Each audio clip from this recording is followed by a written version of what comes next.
মালয়েশিয়াগামী শ্রমিকদের যে অর্থ হাতে নিয়ে বাংলাদেশের ৪ জন এমপি যে কোটি কোটি টাকার মালিক হয়েছে তার বিরুদ্ধে প্রেস ক্লাবে কিন্তু গণ অধিকার পরিষদ তথা ভিপি নূরের দল। মালয়েশিয়া সরকার তো পূর্ব থেকে ঘোষণা করেছে যে ৩১ মের পরে কিন্তু কোনো প্রকার শ্রমিক নেবে না, যার কারণে কিন্তু তারা বিমানবন্দরে এসে জানতে পারে যে তারা আর যেতে পারবে না। তখন কিন্তু তারা বিমানবন্দরে এক একজন এক এক রকমের শোক এবং তাদের কান্নার হাজারি সেখানে দেখা গিয়েছে এবং তারা কিন্তু বলেছে যে তারা ঋণ করে, জমি বিক্রি করে, মায়ের গহনা বিক্রি করে, এভাবে করে তারা কিন্তু তাদের যে ভাগ্যের চাকা ঘোরানোর জন্যই কিন্তু এবং দেশের যে বৈদেশিক মুদ্রা অর্জন আয় বৃদ্ধি করার জন্য কিন্তু তারা মালয়েশিয়া যেতে চেয়েছিল। কিন্তু সেখানেও কিন্তু আসলে ৪ মন্ত্রীর থাবা কিন্তু শেষ হয়নি এবং তারপর পরে কিন্তু তারা সেই তাদের টাকা ফেরত চাইতে গেলে কিন্তু তাদেরকে নানাভাবে হয়রানি করা হচ্ছে এবং তাদেরকে টাকা দেওয়া হচ্ছে না,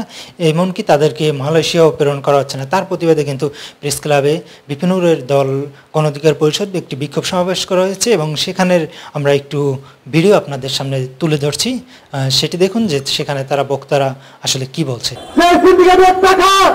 সরকারের পর্যন্ত সবার পকেটে ঢুকে শুধু যে ৪ এমপি অথবা লোকস খাবার তারা খায় সেটা না, এটা গণভবন থেকে শুরু করে প্রত্যেকটা এমপি মন্ত্রীর টাকা এই সিন্ডিকেটের টাকা কিন্তু ভাগ বাটোয়ারা হয়।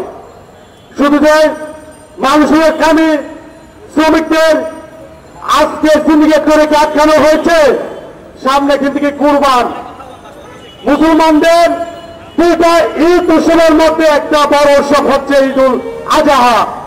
সেই ঈদুল আজহাকে কেন্দ্র করে আবারও ব্যবসায়ীরা সিন্ডিকেট করে প্রত্যেকটা মশলা থেকে শুরু করে তেল পর্যন্ত দাম বাড়িয়ে দিচ্ছে।